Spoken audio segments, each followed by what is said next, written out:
Okay. Washing machine na malakas vibration ng ano, ang dryer. Isang anong pangalan to?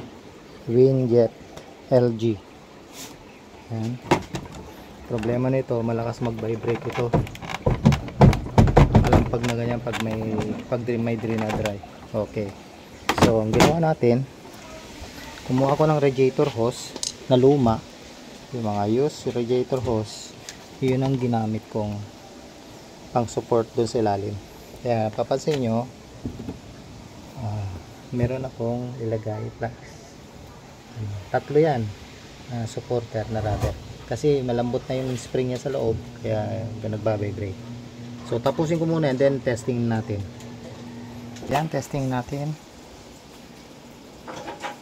Spin.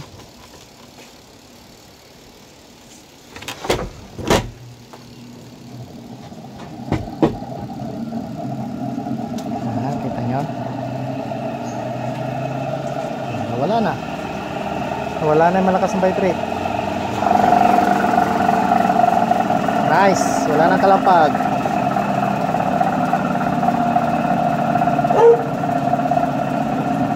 Good one.